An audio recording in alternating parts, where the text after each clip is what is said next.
Hello guys, today we're going to be learning how to solve the 4x4 Rubik's Cube. The method that we're going to use in order to solve the 4x4 Rubik's Cube is called the reduction method. The reduction method basically means when we're converting the 4x4 into a 3x3 stage. The way that we're going to do this is first make the 6 centerpieces and then do the edge pairing, and when you do that it basically turns into a 3x3. But there are pairs that you may come across, but I will be talking about this later in the video. Go ahead and mix your cube.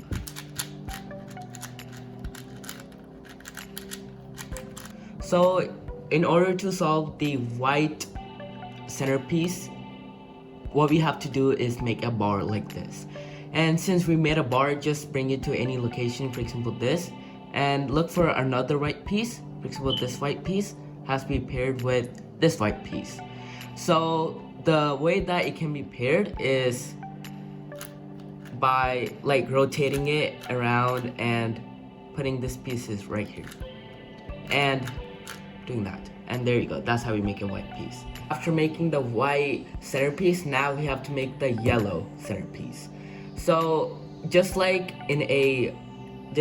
how we made the white centerpiece, you have to do the same exact thing, like making bars and bars and bars and bars and stuff. For example, this piece has to match right here, rotate, and bring this to the top. But notice how if you bring this to the top, it's gonna break the white pieces. So what you can do is use this side to push the white side to its original location by doing like U-turns using this slice. And by slice, I mean these two lines. Using this slice and rotate. And now, okay, this piece has to be here. So I'm just gonna push this away and maybe do this. Let's see if it works. Yeah, there it is. Now, if I put this at the top, it's gonna break the white piece. And what you have to do is make this bar and this bar in the same slice. For example, like this. These both in the same slice. And what you would do is not really a formula, but I guess you can count as a formula. What you have to do is bring this part to the top, do U2, then bring this down. Now we have made the yellow centerpiece and the white centerpiece. After making the yellow centerpiece and the white centerpiece, and go ahead and rotate your cube like this, where the white is facing towards the left and the yellow is facing toward the right. Now we have to solve the 4 other centerpieces. For example, I like to go with the blue side. You can either choose anyway, but I'm just gonna go with the blue side. Looks like we made a bar here, and now you just have to make bars and bars and bars. For example, this piece has to go here and rotate, and you can join it like this. After making the blue centerpiece, I know after blue comes orange. So just like how you solve the blue side, just do the same exact thing. For example, this thing has to go in the top, but if you do this, it's gonna break up this. But you can use this slice to make the blue side come down like this. Now the blue's here, now we got this bar here. Now this edge has to be paired here. Now we can do this by making 2 different slices, and by slice I mean these 2 slices, and make a bar, rotate, moves to the top. And that's how we make the orange. I know after orange it's green, so we already have a bar right here, and we already have a bar right here. This is probably the easiest way. For example, if the bar was right here, just turn it around so that it's in the same slice. So what you want to do is bring this to the top and use this slice to bring this slice here, like this. And there you go. I got lucky and I got those 2 bars. For example, in case if you didn't get a bar and you get like something like this, what you want to do is choose this piece and this piece, and make sure that they're both in a different slice, not like this or this or this. Make sure that they're both in slice. Now bring this slice down like that. Now we have a bar here. Now rotate. Now we can bring this to the top. And there you go. Let's say that you accidentally messed up and said after blue it's green, but it should be orange. So what you can do is just, for example, this color has to go in the top. These two colors have to be switched. So just imagine that this piece is right here and do this or that, and this piece can go here. After solving the center pieces, now we have to make the edge pieces. For example, we would have to make like a pair like this, or even this. In order to make a pair like this, what you have to do is take this piece and make sure that they're both in a different slice. For example, in my case, they're not in the different slice. So what we want to do is match them up. Now we have like a pair right here and replace it with any other pair. For example, we can replace it with this, but not this or this because it is solved. So we can do R, U prime, and R and reset the corners. Now we have a pair right here. And this piece has to be paired with this piece right here.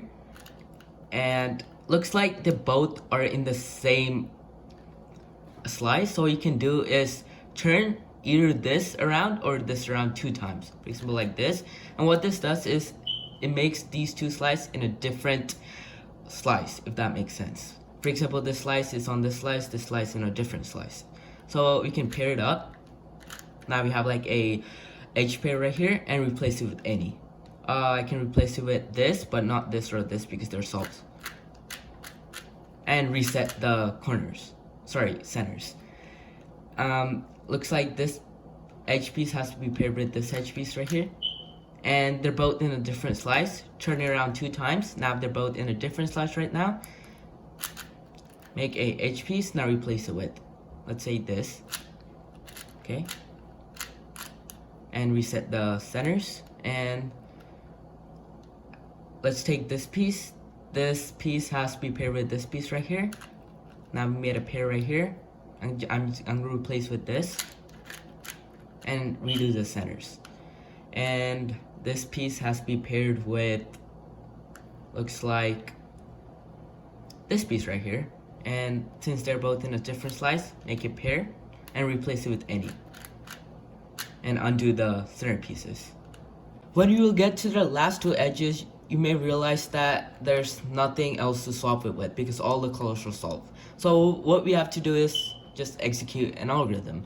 So our goal is to make this color be in the same slice. For example, these 2 colors have to be in the same horizontal slice. So for example, if yours not, you can just like mess around with it and do this until they're both in the same slice. And the algorithm in order to match this up is DW, and by DW I mean these 2 layers, DW, R, F prime, U, R, F, and D prime. And there you go. That's how we make the edge pieces. So now it's basically like a 3x3, and go ahead and solve it like a 3x3. And wait until you have to solve the OLL. In case if you're wondering, 1 edge pair is equal to 1 edge in a 3x3. So you can either use F12 or whatever method that you would like to use. After solving the 3 layers, now we have to do OLL. OLL basically stands for flipping around the edge pieces until getting the yellow side done. Notice something weird about the 4x4 because in a 3x3, when solving the OLL, there are 4 possibilities that you may come across. For example, having a 9 o'clock, either a dot or a bar. Well, in a 4x4, there are 4. For example, you can have a line, you can have a dot, 1 oriented, 2 oriented, 3 oriented, or 4 oriented.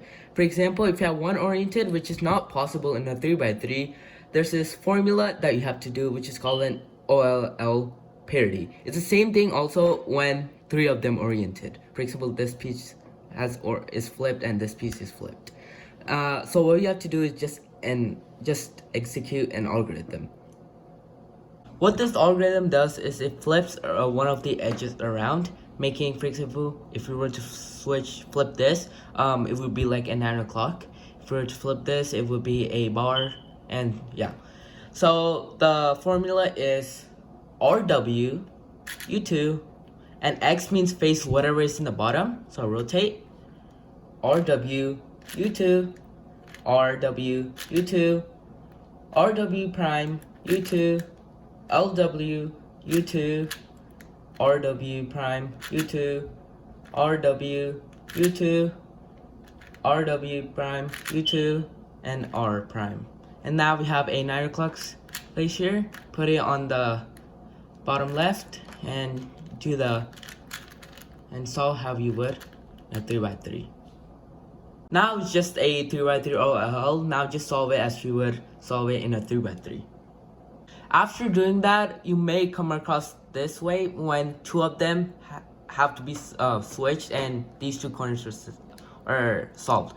It's the same thing when the two of them are close to each other and two of them are solved. Like this pair has to be switched here, this pair has to switch here.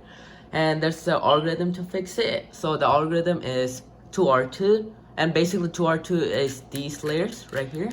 So the algorithm is 2R2, U2, 2R2, UW2, 2R2, and U2, and finish it off. Let me show this one more time. When these two have to be flipped this time, you do the same exact formula. You can either face it this way or this way, it doesn't really matter. I'm just gonna face it this way. The formula is 2R2, and don't forget that 2R2 is this layer right here. So the formula is 2R2, U2, 2R2, UW2, 2R2, U2, and now we have a normal case that we can solve. And there you go. That's how you solve the 4x4 Rubik's Cube. Thank you for watching my video. If you like this video, please hit the like button as well as subscribe. If you have any questions or concerns, don't forget to comment down below because I'll be happy to help you out. Thank you.